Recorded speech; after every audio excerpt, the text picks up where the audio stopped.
आज का दिन काफी महत्वपूर्ण है राजस्थान के लिहाज से। वित्त मंत्री के तौर पर दिया कुमारी आज राजस्थान की भजनलाल सरकार का पहला पूर्ण बजट पेश करने जा रही हैं। कई पहलू हैं जिस पर बात कर सकते हैं, लेकिन ओवरऑल आज के पेश होने जा रहे राज्य बजट को किस तरह से देख रहे हैं शरद जी? कुछ बड़ी सौगातें सरकार दे सकती है आज के बजट में?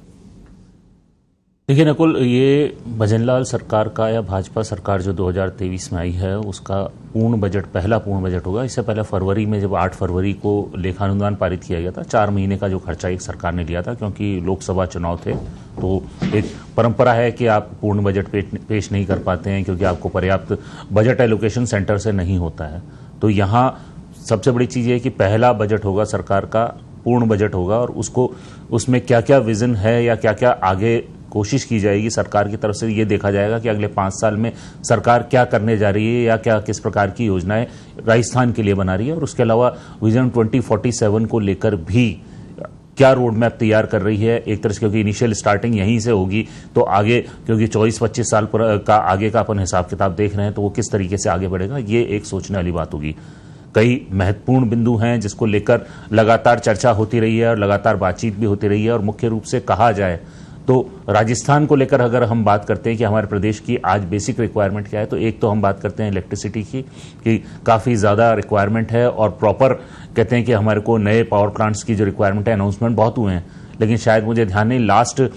7-8 साल पहले एक लास्ट काली सिंध का पावर प्लांट स्टार्ट हुआ था, उसके बाद से अभी तक कोई भी नया पावर प्लांट शुरू नहीं हुआ है। हालांकि अनाउंसमेंट लास्ट गवर्नमेंट में बजट में हुए थे काफ़ी कि लिग्नाइट आधारित 1-2 पावर प्लांट लगाने की बातचीत हुई थी, और इधर डूंगरपुर बांसवाड़ा की तरफ भी एक पावर प्लांट लगाने की बातचीत हुई थी, और बजट में भी आया था कि लिग्नाइट आधारित एक पावर प्लांट लगाया जा सकता है। लेकिन फिलहाल इसका देखा जाए तो इनिशियल लेवल पर ऐसा कुछ भी सामने नहीं आया है। तो सबसे पहली चीज़ तो हम बात करें पावर सेक्टर से रिलेटेड, तो इसकी रिक्वायरमेंट है, और इसमें भी मैं कहूँगा गैर परंपरागत जो स्रोत हैं, जैसे कोयला वगैरह के अलावा जो अपन बात करते हैं सोलर विंड वगैरह, तो जिस तरह से लगातार सोलर पार्क वगैरह राजस्थान विकसित हो रहे हैं, तो राजस्थान के शेयर को बढ़ाने की या राजस्थान के खुद की कंपनी जो अपनी उत्पादन कंपनी है वो अपनी तरफ से भी कोई इस तरह के पावर जनरेशन का प्रयास करे, तो ऐसा कुछ बजट में देखने को मिल सकता है। दूसरा पॉइंट आता है एजुकेशन का,